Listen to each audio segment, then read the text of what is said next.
Hey there, Georgie here with Ukraine Matters. While the world is focusing actively on the political aspects of war in Ukraine, the situation on the front lines also need to be kept in the scope. So today we're going to cover the frontline situation, but I want to start with two statements, one positive and the second maybe less so. The first and good one is that today is President Volodymyr Zelensky's birthday. Thank you so much for this man to be there in place and time that we needed him the most to actually show what democracy is and how to fight for it. It's truly a wonderful man, and he will go into the history books as the bulwark of democracy within Europe. Thank you so much, Mr. President. And second topic is to reach out my condolences to whatever is happening in the United States.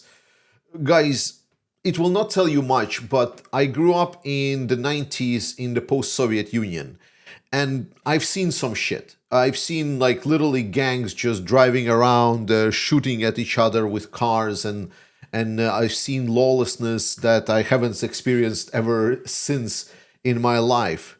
But even all of that experience, to be honest, had some kind of a structure to it. There was at least some kind of a sick-bet mechanisms that one could employ to get some kind of justice. Whatever is happening right now in US is truly scaring me, when there is absolutely seemingly zero accountability, when even the citizens of United States are being killed by the administration. So I only can extend my condolences, and I wish you figure out how to solve this, and you will figure out how to crawl back to the situation where justice and law are actually words that mean something. But to be honest, right now, what I'm seeing is truly scary. So please stay safe to you, your friends and family. But let's obviously talk about the frontline situation. Before we delve in depth, the general picture is gonna be very calm. Right now, there was a period of relatively bad weather with some snowstorms and generally not the weather in which a lot of combat actions could be performed. However, recently we saw weather sort of a clear up. Frost has come in, and it actually allowed for some movements done mostly by the Russians because they are on the offensive. Specifically, the most kind of clear example is the northern part here around Vovchansk. Here, Russians were able to utilize the frozen river to cross it on ATVs and actually fight for the village of Kravske and actually also enter the village of Semenivka. This has been truly interesting development because this direction specifically has been pretty stagnant overall. However, now Russians are also trying to move southwards from here. Then around Kupiansk, here Russians are still encircled. Russian political and all war bloggers have reported that they've gotten into contacts with the troops that are encircled in the city. The troops are holding for now, as they're stating. They're getting resupplied by the drones. Ukrainians are not taking their chances. They're slowly pushing into the Russian positions. But overall, this is just a cleanup operations by the Ukrainians, despite the fact that, again, with the frozen river that is located right over here, Russians are trying to utilize this newly opened angle of attack. Situation around Liman. Here Russians are telling us that they are already on the outskirts of Liman. Specifically, they moved past Yampil around Dibrova. There is also movements here right just to the north of Liman. And Russians are also mentioning that they're trying to move towards the west in this north positions over here. Right now, nothing is really too dangerous except for the road that leads to Slovyansk, the main highway. It is now getting more and more pressured by the drones. So Ukrainian logistics are getting a little bit more pressured. Around Siversk, we are following the main approaches for Russians towards the agglomeration of Kramatorsk-Slovyansk. That is the main target for Russians this year. This year, they would like to reach that area from the north. They would like to reach it from the east and also hopefully from the south. This is their goal. So right now there is this a bit of a hill action that is located in this area, and one of the ways how Russians can get on that hill action is actually through this direction right over here. And right now reports are that Russians have been already spotted in Fedorivka Druga, which is pretty much already opening sort of the activities for Russians already on this hilltop. So it will be interesting to see how it will be developed. I don't expect Russians to advance here very quickly, but once again, this is something for us to just monitor.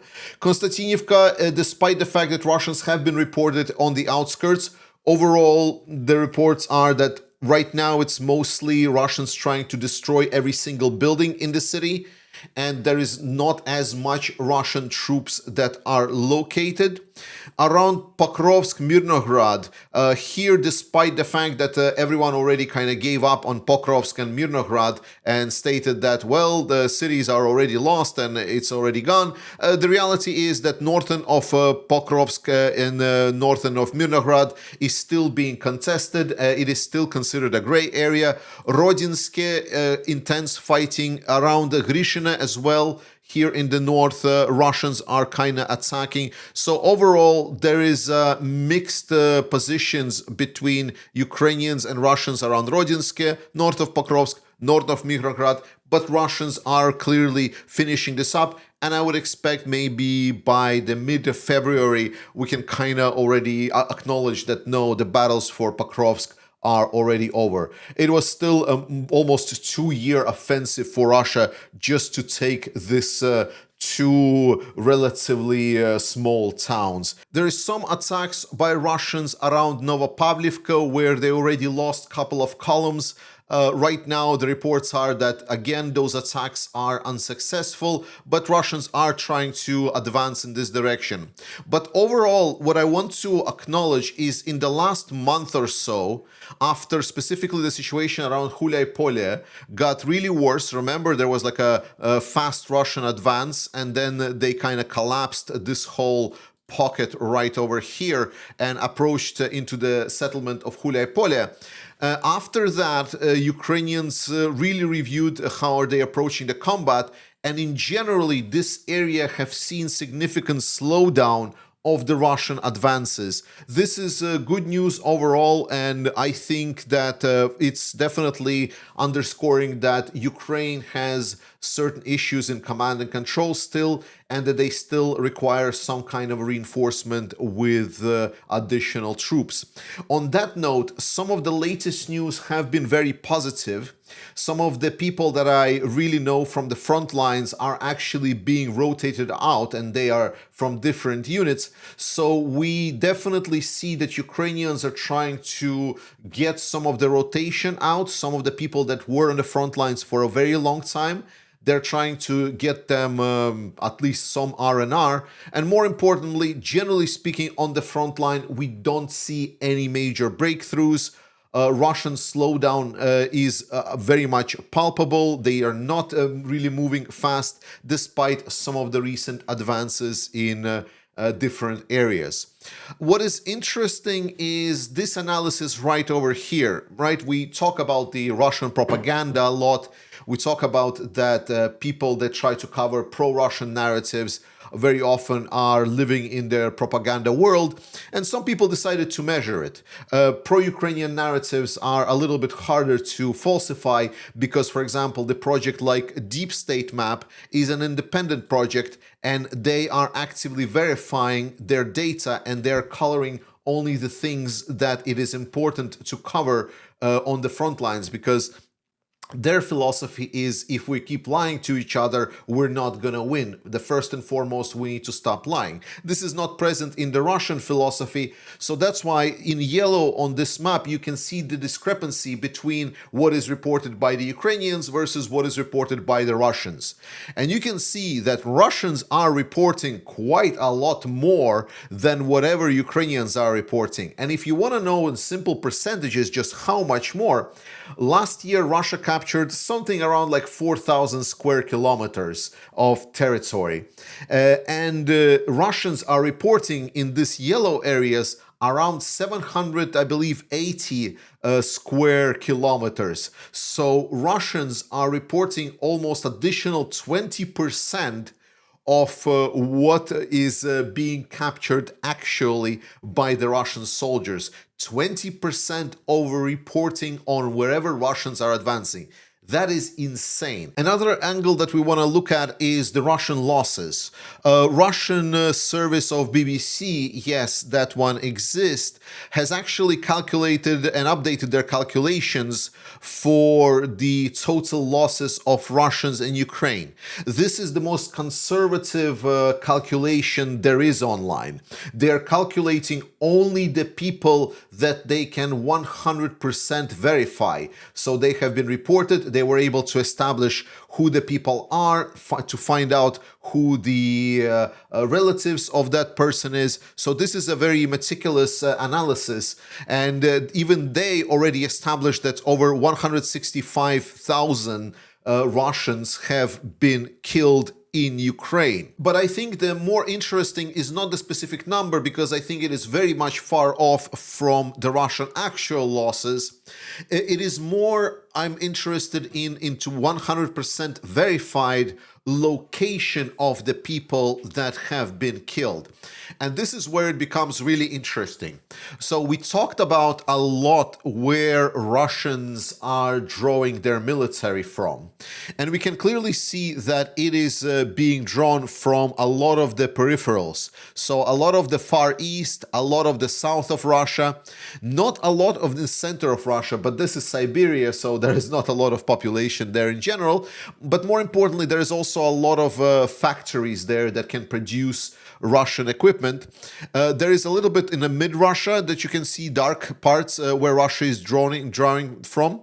And most importantly, you can see just how little is actually being drawn from the Moscow area here and St. Petersburg area right over here. You can see that those are probably the lightest, most areas of Russian control. So exactly as I was explaining, that for now Russian mobilization works because they're able to essentially mobilize these far out regions and get that people. That's why only because the Moscow and St. Petersburg just haven't felt this war at all. And now we see clear statistics proving that. And more importantly, the recent very problematic news for Russia that specifically in a lot of those regions where people were drawn from before are now having trouble conscripting personnel. And now Russia is being more and more forced to get closer and closer and closer to Moscow and St. Petersburg, which will become a big social issue for Kremlin. And finally, the most important news that will impact the Ukrainian front line is the changes in Ukrainian government. I repeated it time and time again, and I will continue repeating it more,